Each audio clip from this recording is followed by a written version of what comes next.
చూడండి, చాలా మంది కూడా కీర్తనలు చదివేటప్పుడు ప్రతి చోట కూడా దావీదు మహారాజు రాసినటువంటి కీర్తనలు లేకపోతే సంకీర్తనలని తెలియపరుస్తారు. అయితే ఆయన భూలోకంలో ఎలా ఉన్నాడంటే మహారాజుగా ఉన్నాడు. మహారాజు ఎవరిని అంటారంటే చక్రవర్తి కలిగినటువంటి ఎండి బంగారాలు కలిగినటువంటి వారిని మీకేంటంటే మీరు మహారాజులు అని తెలియపరుస్తారు. ఇక్కడ దావీదు భూలోకంలో ఎలా ఉన్నాడంటే మహారాజుగా ఉన్నాడు. అయితే దేవుని దగ్గరికి వచ్చేటప్పటికి దావీదు ఎలా ఉన్నాడంటే మనం చూసినట్లయితే 6వ వచనంలో ఈ దీనుడు మొరపెట్టగా యెహోవా ఆలకించును. ఎలా ఉన్నాడంటే లోకంలోనేమో మహారాజుగా ఉన్నాడు, దేవుని సన్నిధికి వచ్చేటప్పటికి ఎలా ఉన్నాడంటే దీనుడుగా ఉన్నాడు. ఇప్పుడు దీనత్వం దేనికి సాదృశ్యంగా కనబడుతుంది? తగ్గింపు స్వభావానికి సాదృశ్యంగా కనబడుతుంది. దేవుని యొక్క సన్నిధానానికి మనం వచ్చేటప్పుడు ఎలా ఉండాలంటే తగ్గింపు స్వభావం కలిగి దేవుని యొక్క సన్నిధానానికి వచ్చి, ఈయన దావీదును మనం చూసినట్లయితే భూలోకంలో మహారాజుగా ఉన్నప్పటికీ కూడా దేవుని యొక్క సన్నిధానానికి వచ్చేటప్పటికి తగ్గింపు స్వభావం కలిగి ఏమని ప్రార్థన చేస్తున్నాడంటే ఈ దీనుడు మొరపెట్టగా యెహోవా ఆలకించును. ఈ రోజున మనము కూడా దేవుని యొక్క సన్నిధానానికి వచ్చినప్పుడు మనము కూడా అట్టి తగ్గింపు స్వభావం కలిగి ప్రార్థన చేసినప్పుడు దేవాది దేవుడు మన కష్టం వచ్చినా, బాధ వచ్చినా, ఆర్థిక ఇబ్బందులు ఉన్నా, కుటుంబ సమస్యలు ఉన్నా, లేకపోతే అనేక శోధనలు మనకి కలిగినా కానీ వాటన్నిటిలో నుంచి కూడా దేవాది దేవుడు మనకి గొప్ప జయాన్ని అనుగ్రహింపజేస్తాడు. దావీదు ఏ విధంగా అయితే ఈ దీనుడు మొరపెట్టగానే ప్రార్థన చేశాడు, అలాగే దేవుని యొక్క సన్నిధానంలో మనము కూడా అట్టి విధంగా ప్రార్థన చేసినప్పుడు దేవాది దేవుడు మన ప్రార్థన వింటాడు, ఆలకిస్తాడు. చూడండి, మన ప్రార్థన చేసేటప్పుడు ఎవరు కూడా తగ్గింపు స్వభావం లేకోకుండా ప్రతి ఒక్కరు కూడా ప్రార్థన చేస్తారు. మన ప్రార్థన దేవుడు ఆలకించాలి, అంగీకరించాలంటే మనలో తగ్గింపు స్వభావం కలిగి మనం ప్రార్థన చేసినప్పుడే దేవాది దేవుడు మన ప్రార్థన ఆలకిస్తాడు. మొదట వచ్చినాన్ని మనం చూసినట్లయితే నేను ఎల్లప్పుడూ యెహోవాను సన్నుతించను. అప్పుడప్పుడు అన్నాడా, ఎల్లప్పుడు అన్నాడండి. చూడండి, ఈ రోజున చూసినట్లయితే కొంతమందికి ఏదన్నా కుటుంబంలో సమస్య వస్తేనే ప్రార్థన అనేది జ్ఞాపకం వస్తుంది. కానీ ఇక్కడ మనం చూసినట్లయితే దావీదు తెలియపరుస్తుంది, నేను ఎల్లప్పుడూ యెహోవాను సన్నుతించను. మన కష్టం వచ్చినా, బాధ వచ్చినా, అనారోగ్యం వచ్చినా, లేకపోతే సమస్యలు వచ్చినా కానీ ఎల్లప్పుడూ కూడా దేవుణ్ణి మనము మర్చిపోకూడదు. దేవుని యొక్క సన్నిధిని కూడా మనము మర్చిపోకుండా దేవుని యొక్క సన్నిధానానికి వచ్చి దావీదు భక్తుడు ఏ విధంగా అయితే దీనత్వం కలిగి దీనుడిగా దేవునికి మొరపెట్టి ఉన్నాడో అట్టి విధంగా మనం మొరపెట్టినట్లయితే దేవాది దేవుడు మన ప్రార్థన ఆలకిస్తాడు, అంగీకరిస్తాడు. ప్రార్థనకు గొప్ప ప్రతిఫలాన్ని దేవాది దేవుడు దయచేస్తాడు. మొట్టమొదటిగా మనం చూసినట్లయితే దావీదు భూలోకంలో ఆయన మహారాజు ఉండి కూడా దేవుని యొక్క సన్నిధానానికి వచ్చేటప్పటికి దేవుని యొక్క సన్నిధానంలో ఎలా ఉన్నాడంటే దీనుడిగా తగ్గింపు స్వభావం కలిగి జీవిస్తున్నాడు. రెండవ మాట కూడా మనం చూద్దాం. చూడండి, మనం చూసినట్లయితే ఆది కాండము 23వ అధ్యాయము 5వ వచనం. యేసు కుమారులు, అయ్యా మా మాట వినుము, నీవు మా మధ్యన మహారాజువై ఉన్నావు. ఈ మాట ఎవరి గురించి తెలియపరుస్తున్నారండి? అబ్రహాము గురించి యేసు కుమారులు తెలియపరుస్తున్నారు. ఎలా ఉన్నాడంటే భూలోకంలో అబ్రహాము కూడా మహారాజులా ఉన్నాడు. అయితే మహారాజులా ఉన్నటువంటి వ్యక్తి దేవుని దగ్గరికి వచ్చేటప్పటికి ఎలాగ ఉన్నాడో మనం చూసినట్లయితే చూడండి, ఇదే ఆది కాండంలో చక్కటి మాట మనకు కనబడుతుంది. చూసినట్లయితే ఆది కాండము 18వ అధ్యాయము 27వ వచనం. అందుకు అబ్రహాము, ఇదిగో ధూళియు బూడిదనైనా నేను ప్రభువుతో మాట్లాడా తెగించుచున్నాను. ఇక్కడ రెండో వ్యక్తిని మనం చూసినట్లయితే అబ్రహాము గారు కూడా ఎలా ఉన్నారండి? మహారాజులా ఉన్నాడు. మహారాజులో ఉన్న ఉన్నటువంటి వ్యక్తి సొదొమ గొమొర్రా పట్టణాన్ని నాశనం చేస్తానని దేవాది దేవుడు తెలియపరచగానే అక్కడ మనం చూసినట్లయితే ధూళియు బూడిద దేనికి సాదృశ్యంగా కనపడుతుందని మనం ఆలోచన చేసినట్లయితే మొట్టమొదటిగా మనం వాళ్ళు ఇంటిడేస్ ప్రారంభ దినాల్లో బూడిద గురించి మనము ధ్యానం చేసుకుంటాం. అంతకు ముందు కూడా మీకు తెలియపరిచాను. బూడిద దేనికి సాదృశ్యంగా కనపడుతుందంటే తగ్గింపు స్వభావానికి సాదృశ్యంగా కనపడుతుంది. రెండోదిగా మనం చూసినట్లయితే బూడిద పశ్చాత్తాపానికి సాదృశ్యంగా కనబడుతుంది. మూడోదిగా మనం చూసినట్లయితే బూడిద అంగలార్పుకు సాదృశ్యంగా కనబడుతుంది. ఇక్కడ అబ్రహాము గారు కూడా మనం చూసినట్లయితే ఆయన ఎలా ఉన్నాడంటే, నీవు మా ఎదుట మహారాజులా ఉన్నావని ఏదు కుమారులు అబ్రహాము గురించి తెలియపరుస్తున్నారు. అయితే ఇక్కడికి వచ్చేటప్పటికి అబ్రహాము దేవుని దగ్గరికి వచ్చేటప్పటికి ఎలా ఉన్నాడంటే, అక్కడ బూడిదనై ఉన్నానని తెలియపరుస్తున్నాడు. ఈ రోజున ఎవరైతే అట్టి తగ్గింపు స్వభావం కలిగి ఉంటారో వారినే దేవుడు ఏం చేస్తాడంటే దీవిస్తాడు, ఆశీర్వదిస్తాడు, హెచ్చిస్తాడు, గణపరుస్తాడు. అందుకే తన్ను తాను తగ్గించుకున్నవాడు హెచ్చింపబడదు, తన్ను తాను హెచ్చించుకున్నవాడు ఏమవుతాడంటే తగ్గింపబడతాడు. ఈ రోజున దేవుని యొక్క సన్నిధానంలో ఇక్కడ అబ్రహాం గారు కానీ అక్కడ దావీదు గారి మరి తగ్గింపు స్వభావం కలిగి జీవించారు. కనుకనే దేవాది దేవుడు ఇద్దరిని కూడా ఎలా దీవించాడంటే బహుగా దీవించాడు, ఆశీర్వదించాడు, అభివృద్ధి పరిచాడు. వారి యొక్క సంతానాన్ని కూడా దేవాది దేవుడు విస్తరింపజేసి ఉన్నాడు. అందుకే ఈ రోజున రెండోదిగా దేవుని యొక్క సన్నిధానానికి మనము వస్తున్నాం.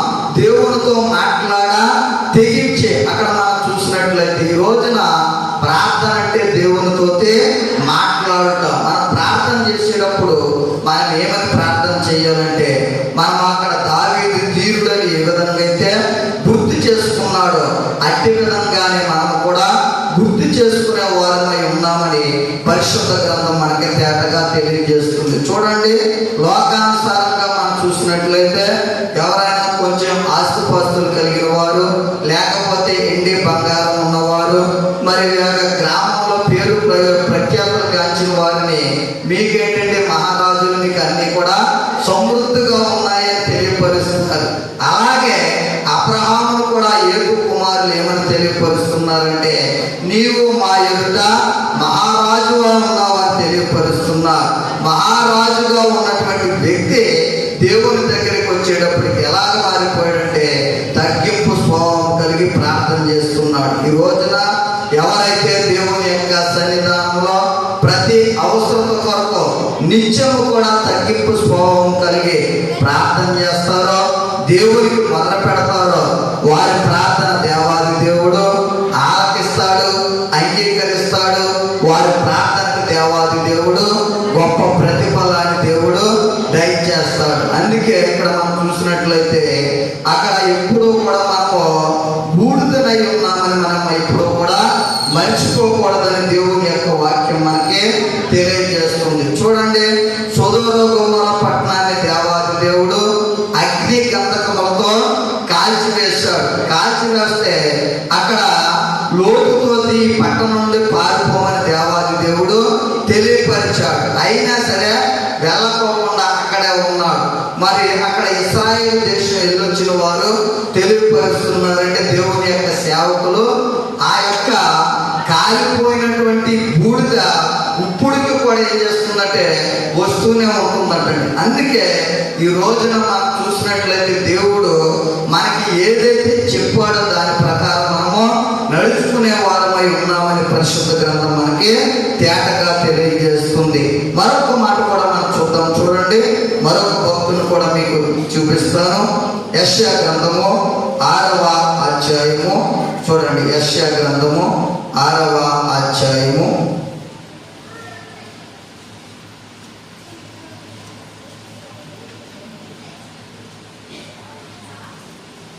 యెషయా గ్రంథము 6వ అధ్యాయము 5వ వచనం. నేను అపవిత్రమైన పెదవులు గలవాడును, అపవిత్రమైన పెదవులు గల జనుల మధ్య నివసించువాడు. చూడండి, ఈ యొక్క మాట ఎవరు తెలియపరుస్తున్నారండి? యెషయా ప్రవక్త తెలియపరుస్తున్నాడు. ఇక్కడ యెషయా ప్రవక్త గురించి మనం చూసినట్లయితే యేసుక్రీస్తు పుట్టుక గురించి రాశాడు, యేసుక్రీస్తు మరణం గురించి రాశాడు, యేసుక్రీస్తు యొక్క పునరుద్ధానం గురించి కూడా రాశాడు. మనందరికీ కూడా అక్కడ పుట్టినరోజు, అలాగే డెత్, చనిపోయిన రోజు, బర్త్డే, డెత్ రెండే మనకే కనపడతాయి. కానీ యేసుక్రీస్తుకి 3 వస్తాయి.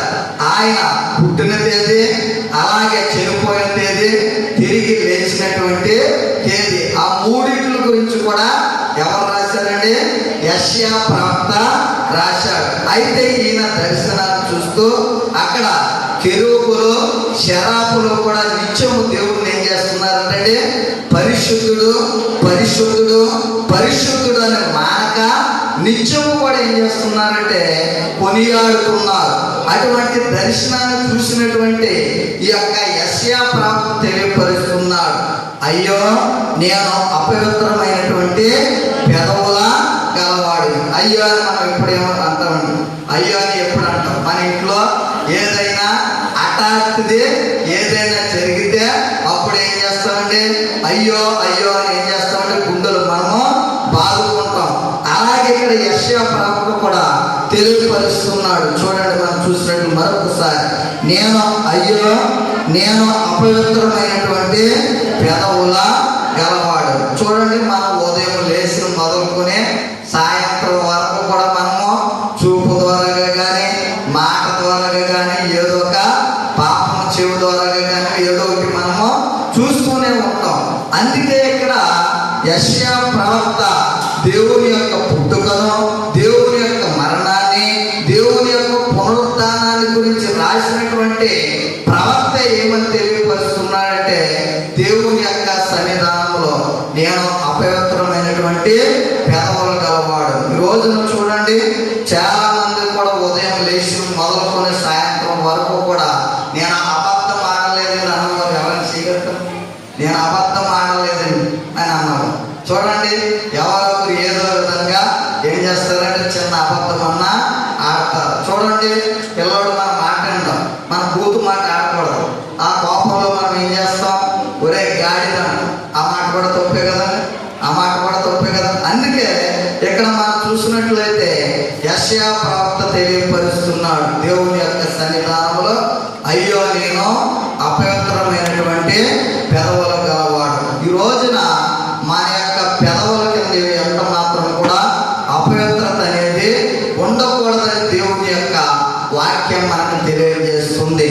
అందుకే ఎప్పుడూ కూడా మనము దేవుని యొక్క వాక్యం మన హృదయంలో ఎప్పుడైతే నిండి ఉంటుందో ఆ నిండిన దాన్ని బట్టి మన నోరు ఏం చేస్తుందంటే మాట్లాడుతుంది. మనలో అసూయ పెట్టుకుని, ద్వేషం పెట్టుకుని, కక్ష పెట్టుకున్నాం అనుకోండి, ఆ కక్ష మాటలు మన పెదవుల నుండి వస్తాయి. అందుకే ఈ రోజున మనం చూసినట్లయితే దేవుని యొక్క సన్నిధానానికి మనము వస్తున్నాం కనుక దేవుని యొక్క వాక్యంతో మన హృదయాన్ని నింపుకోవాలి తప్ప అపవిత్రమైనది ఏది కూడా మన నోటిన ఉండకూడదని దేవుని యొక్క వాక్యం మనకి తెలియజేస్తుంది. చూడండి, కీర్తన గ్రంథంలో మనం చూసినట్లయితే వారి యొక్క పెదవుల కింద విషపు సర్పం ఉందని మాట మనకి కనబడుతుంది. చూడండి,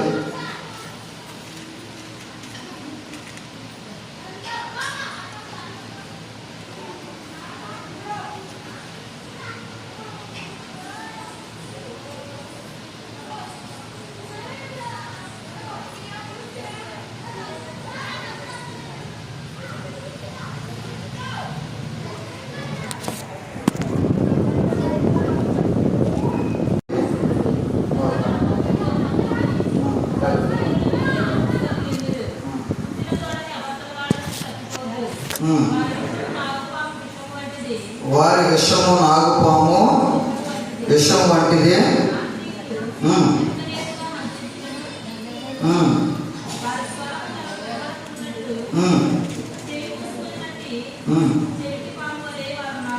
వారు ఉన్నారు. ఇది కాకుండా ఇంకా వారి పేదవాళ్ళకి తెలియజేస్తారు. నేను కత్తికి పొదను పెట్టినట్లు ఏం చేస్తారంటే నాలుకకు పొదను పెడతారు. చూడండి, కొంతమంది మాట్లాడితే కత్తి కూడా అవసరం లేదండి. ఒక మనిషికి ఎప్పుడు కుంగిపోతాడంటే దెబ్బ కొట్టినా బాధపడరు, కానండి లేనిపోని మాట అంటే ఆ మాటను బట్టి ఏం చేస్తారంటే మనిషి కృంగిపోతాడు, ఎంతో బాధపడతాడు. ఇదేంటి, నేను ఈ యొక్క తప్పు చేయలేదు, నన్ను ఇలా అన్నారని ఆ మాటను బట్టి వారు ఏం చేస్తారంటే చాలా వేదనకే గురవుతారు. అందుకే ఇక్కడ మనం చూసినట్లయితే పరిశుద్ధ గ్రంథంలో నుంచి దేవాది దేవుడు తెలియపరుస్తున్నాడు. ఒకడు కత్తికి పదును పెట్టినట్లు వారు తమ నాలుకలకు పదును పెట్టుదురు. ఈ రోజున మనం చూసినట్లయితే మనము అందుకే దేవుని యొక్క సన్నిధానానికి వస్తున్న మనము ఎలా ఉండాలంటే మన యొక్క మరి పెదవులు అపవిత్రత ఎంత మాత్రం కూడా అంటించుకోకుండా మన యొక్క పెదవులు మన యొక్క ఆత్మ ఏ విధంగా అయితే పరిశుద్ధంగా మనం కాపాడుకుంటున్నామో మన యొక్క నోటిని కూడా అట్టి పరిశుద్ధత కలిగే మనము కాపాడుకునే వారమై ఉన్నామని పరిశుద్ధ గ్రంథం మనకి తేటగా తెలియజేస్తుంది. మొట్టమొదటిగా మనం చూసినట్లయితే దావీదు ఏమని తెలియపరుస్తున్నాడండి, అక్కడ దేవుని యొక్క సన్నిధిలో ఆయన మహారాజై ఉండి కూడా దేవుని యొక్క సన్నిధిలో నేను దీనుడును అని ప్రార్థన చేస్తున్నాడు. రెండవదిగా మనం చూసినట్లయితే అబ్రహాం గారు ఏమని ప్రార్థన చేస్తున్నారండి, ధూళియు బూడిదనై ఉన్నానని. ఆయన కూడా ఎలా ఉన్నాడండి, మహారాజులా ఉన్నాడు. మహారాజులా ఉన్నప్పటికీ కూడా ఆయన కూడా అట్టి విధంగానే ప్రార్థన చేయించున్నాడు. మూడవదిగా మనం చూసినట్లయితే ఇక్కడ యెషయా ప్రవక్త మనకు కనబడుతున్నాడు. ఆయన పరలోక దర్శనాన్ని చూసినటువంటి వ్యక్తి తెలియపరుస్తున్నాడు, అయ్యో నేను అపవిత్రమైన పెదవుల గలవాడు. ఈ రోజున దేవుని యొక్క సన్నిధానానికి మనం వస్తున్నాం. మన యొక్క పెదవులు ఏ విధంగా ఉన్నాయో మన అంతరాత్మ ద్వారా మనము పరిశోధన చేసుకునే వారమై ఉన్నామని పరిశుద్ధ గ్రంథం మనకు తేటగా తెలియజేస్తుంది. మరొక వాక్యాన్ని కూడా మనం చూసినట్లయితే చూడండి, యెషయా గ్రంథము 41వ అధ్యాయము 14వ వచనం. పురుగు వంటి యాకోబు స్వల్ప జనములు ఇశ్రాయేలు భయపడకుడే, నేను నీకు సహాయము చేయుచున్నాను. యాకోబు ఎలా ఉన్నాడంటే పురుగులా ఉన్నాడు. ఈ రోజున చూడండి, దోమ కొడుతుంది. ఆ దోమ మనం ఇలాగ అనగానే ఏమైపోతుందంటే చచ్చిపోతుంది. అలాగే మనం కూడా ఎలా ఉన్నామంటే పురుగులాగా ఉన్నాం.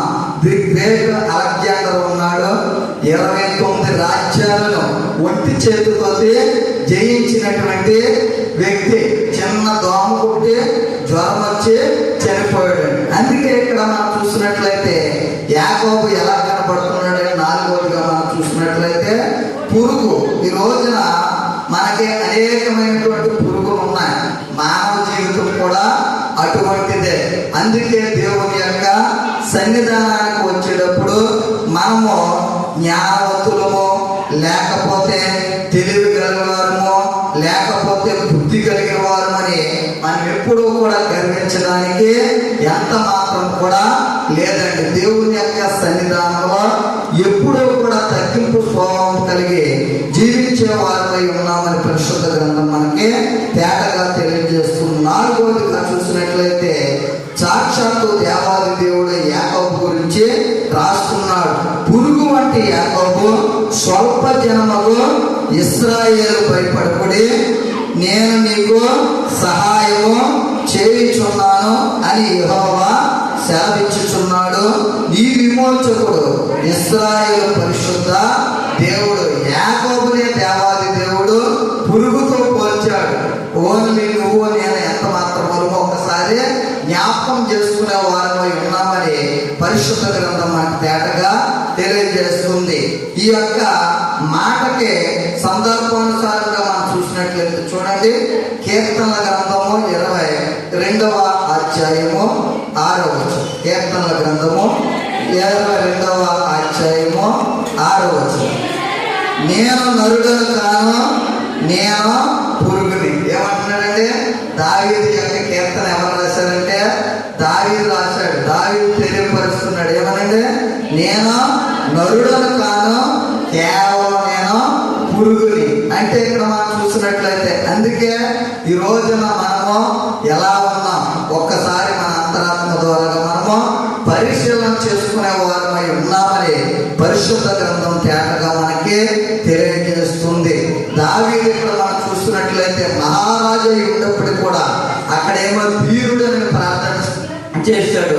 ఇక్కడ చూసినట్లయితే నేను నరుడను కాను, పురుగులను ఏం చేస్తున్నాడంటే దేవుడి సన్నిధిలో గోచారుతున్నాడు. ఈ రోజున అట్టి విధంగా మనం ఎప్పుడైతే దేవుని యొక్క సహవాసం కలిగి జీవిస్తామో అప్పుడే దేవాది దేవుడు వారిని ఏ విధంగా అయితే దీవించాడో, ఆశీర్వదించాడో, హెచ్చించాడో, కనపరిచాడో అలాగే మనల్ని కూడా దేవాది దేవుడు అట్టి విధంగానే ఆయన కనపరచగల సమర్థుడు, శక్తిమంతుడు. అలాగే తిమోతి రాసినటువంటి పత్రికలో మనం చూసినట్లయితే చూడండి, మొదటి తిమోతి రాసినటువంటి పత్రిక 1వ అధ్యాయము 16వ వచనం, అయినను నిత్య జీవము నిమిత్తము తనను విశ్వసింపబో వారికి నేను మాదిరిగా ఉండులాగున యేసు క్రీస్తు తన పూర్ణమైన దీర్ఘ శాంతమును ఆ ప్రధాన పాపినైన నాయందు కనపరిచినట్లు నేను కనికరింపబడింది. ఈ మాట ఎవరు రాస్తున్నారండి? చూడండి, శిశువుల్లో మొట్టమొదటిగా మనము అపోస్తులైనటువంటి యోహాను గారని పిలవము, అపోస్తులైన పేతురు గారని మనం పిలవం. మొట్టమొదటిగా అపోస్తులైనటువంటి పౌలు గారని మనం ఏం చేస్తామంటే పిలుస్తాము, సంబోధిస్తాం.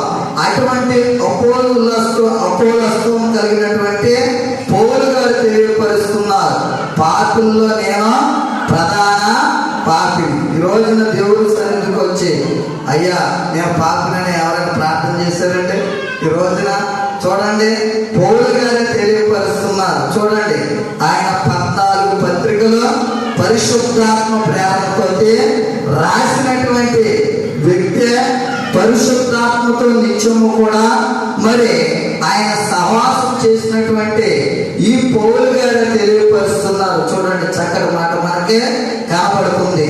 అయినను నిత్య జీవం నిమిత్తము తనకు విశ్వసింపబో వారికి నేను మాదిరిగా ఉండలాగున యేసు క్రీస్తు తన పూర్ణమైన దీర్ఘ శాంతమును ఆ ప్రధాన పాపినైన నాయందు కనపరిచినట్లు నేను కనికరింపబడితిని. పాపులు ఏమన్నాడండి? ప్రధాన పాపిని నేనని తెలియపరుస్తున్నాడు. ఈ రోజున చూడండి, కనీసం వారు తప్పు చేసినా కానీ నువ్వు చేసింది తప్పు అన్నది పాపం అన్నా సరే ఏం చేస్తారంటే మన మీద రుజువుపరచు అని మన మీద ఏం చేస్తారంటే లేనిపోని మాటలు మనల్ని ప్రశ్నలు వేస్తారు. ఇక్కడ పౌలు గారిని మనం చూసినట్లయితే 14 పత్రికలు రాసినటువంటి పౌలు గారే పాపిల్లో ఎవరైనా ఉన్నారంటే అది ప్రధాన పాపిని నేను ఆయన ఏం చేస్తున్నాడంటే పత్రికలు రాస్తున్నాడు. ఈ రోజున దేవుని యొక్క సన్నిధానానికి వస్తున్నాం. మరి పౌలు గారిని మనం చూసినట్లయితే ఆయన రక్షింపబడలేదా? యేసు రక్తం చేత కడగబడలేదంటే ఆయన రక్షింపబడ్డాడు, యేసు రక్తం చేత కూడా కడగబడ్డాడు. కడగబడినప్పటికీ కూడా ఆయన సువార్త ప్రకటిస్తే ఇందాక మీకు తెలియపరిచారు, చూపు ద్వారా కానీ మాట ద్వారా కానీ ఏదో విధంగా పాపము చేయొచ్చు. అందుకే అక్కడ పౌలు గారు ఆయన మాటను ఏం చేస్తున్నారంటే తెలియపరుస్తున్నారు, నేను ప్రధాన పాపిని తెలియపరుస్తున్నాడు. ఈ రోజున దేవుని యొక్క సన్నిధానానికి మనం వచ్చి యేసు రక్తం చేత కడగబడినా కానీ మనం ప్రార్థన చేసేటప్పుడు ఈ పాపి ప్రార్థన ఆలకించని దేవుని యొక్క సన్నిధానంలో ఏం చేయాలంటే ప్రార్థన చేసేవారై ఉండాలని దేవుని యొక్క వాక్యము మనకు తెలియజేస్తుంది. ఇదేంటంటే మేము రక్షింపబడ్డాము, పాపాలన్నీ కూడా విడిచిపెట్టేశాము, మరి ఈ పాపి ప్రార్థన ఆలకించండి చేయడం ఏంటంటే ఇక్కడ పౌలు గారే నేను ప్రధాన పాపినని ఆయనే ప్రార్థన చేస్తున్నాడు. ఆయనే ప్రార్థన చేసినప్పుడు మనం ఎంతంటే ఒకసారి ఆలోచించుకునే వారమై ఉన్నామని పరిశుద్ధ గ్రంథం మనకి తేటగా తెలియజేస్తుంది. మీకు 5 భక్తులను తెలియపరి తెలియపరిచారు. మొట్టమొదటిగా దావీదు ఎలా ప్రార్థన చేశాడంటే దీనుడుగా ప్రార్థన చేశాడు. రెండవదిగా మనం చూసినట్లయితే అబ్రహాం గారు ఆయన భూలోకంలో మహారాజు అయి ఉన్నప్పటికీ కూడా ధూళిదునయ్యన్నానని దేవుని యొక్క సన్నిధానంలో ప్రార్థన చేశాడు. మూడవదిగా యెషయా ప్రవక్తను మనం చూసినట్లయితే అయ్యో నేను అపవిత్రమైనటువంటి పెదవులు గలవాడినని ప్రార్థన చేశాడు. నాలుగవదిగా మనం చూసినట్లయితే యాకోబు పురుగు వంటి యాకోబు. ఐదవదిగా మనం చూసినట్లయితే పౌలు గారు తెలియపరుస్తున్నారు ప్రధాన పాపి. దేవుని యొక్క సన్నిధానానికి మనం వచ్చేటప్పుడు ఇట్టి అనుభవాలు కలిగి మనం జీవించాలని పరిశుద్ధ గ్రంథం మనకి తేటగా తెలియజేస్తుంది కనుక వాక్యానుసారంగా మనం నడవాలనే దేవాది దేవుడు ఈ మాటలు మనకు తెలియపరుస్తున్నాడు. కనుక మనమందరం కూడా వాక్యానికి లోబడి అట్టి విధంగా నడిచేవారమై ఉందాం. అట్టి కృప పరిశుద్ధాత్మ దేవుడు మన వినికిడిలో బలపడుతుందా